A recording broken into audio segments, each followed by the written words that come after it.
จากนั้นทานนายกรัฐมนตรีพร้อมด้วยคณะก็ได้เดินทางไปเยี่ยมยามและชี้นำเวียกงานโครงการป้องกันตาฟังกันเจือนเข้มของอยู่แขวงสวรรณเขตวันที่20กรกฎาคม2026ท่านสนชัยศรีพันดอนนายกรัฐมนตรีพร้อมด้วยคณะได้กันไปเยี่ยมยามและชี้นำเวียกงานอยู่แขวงสวรรณเขตมีบรรดารัฐมนตรีหัวหน้าห้องว่าการสำนักงานนายกรัฐมนตรีประธานสถาบันวิทยาศาสตร์เศรษฐกิจและสังคมแห่งชาติพร้อมโดยเลขาพรรคแขวงสวรรณเขตคณะนำจากศูนย์กลางและท้องถิ่นเข้าร่วมติดตามโครงการพัฒนาแคมป์ของนครไก่สนพบวิหารส่วง2ระยะ2มูลค่า185ตื้อกีบประกอบมีเวียกงานกันตาฟังเจือน 0.1 กิโลเมตรทางเบตง 1.3 กิโลเมตรพร้อมกันนี้ก็มีทางอัสฟาน 2.4 กิโลเมตรและก่อสร้างป้องกันตาฟังเจือนห้วยลงกงเป็นพื้นหลัด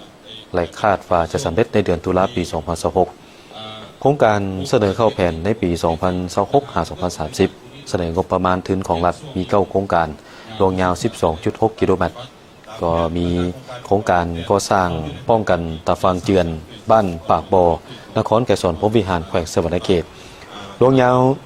1,300 เดมูลค่า219ตื้อกีบ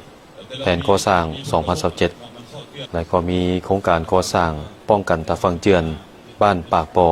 หาบ้านนาเกนครไกรสอนพรหมวิหารมีความยาวมัน 1,400 เมตรมูลค่า265ตื้อกีบแผนก่อสร้างในปี 2027โครงการก่อสร้างป้องกันตาฟังเจือนบ้านนาเกนครไกรสอนพรหมวิหารรวมยาว 1,300 เมตรมูลค่ารวมทั้งหมด291ตื้อกีบแผนก่อสร้างปี 2027พร้อมกันนี้ก็มีโครงการก่อสร้างป้องกันตาฟังเจือนบ้านดอนเซ็งระยะที่1นครไกรสอนพบวิหารรวมยาวมี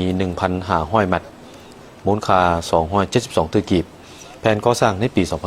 2027โครงการก่อสร้างป้องกันตาฟังเจือนบ้านดอนเซ็งระยะ2นครไกรสอนพบวิหารรวมยาว 1,500 เมตรมูลค่า281ตื้อกีบแผนก่อสร้างในปี 2027โครงการก่อสร้างป้องกันตาฟังเจือนแคมป์ของบ้านพักคะระยะที่1นครไกรสอนพรหมวิหารมีรวมยาว 1,000 เมตรมูลค่า190ตื้อกีบแผนก่อสร้างในปี 2027นอกจากนี้ก็มีโครงการก่อสร้างป้องกันตาฟังเจือนแคมป์ของบ้านพักคะระยะที่2นครไกรสอนพรหมวิหารรวมยาว 1,050 เมตรมูลค่า207ตื้อกีบแผนก่อสร้างในปี 2027โครงการพัฒนาแคมป์ของนครไกรสอนพรหมวิหารรวมยาว 1,450 เมตรส่วนที่2ระยะที่3มูลค่าประมาณ324ตื้อกีบอยู่ในขั้นตอนหับห้องแบบมูลค่าเสนอเข้าแผนก่อสร้างในปี 2027โครงการพัฒนาแคมป์ของนครไกรสอนพรหมวิหารรวมยาว 2,100 เมตรส่วนที่2ระยะที่4อยู่ในขั้นตอนการออกแบบละเอียดในโอกาสดังกล่าวท่านนายกรัฐมนตรีได้มีความเห็นชี้นำแก่ภาคส่วนเกี่ยวข้อง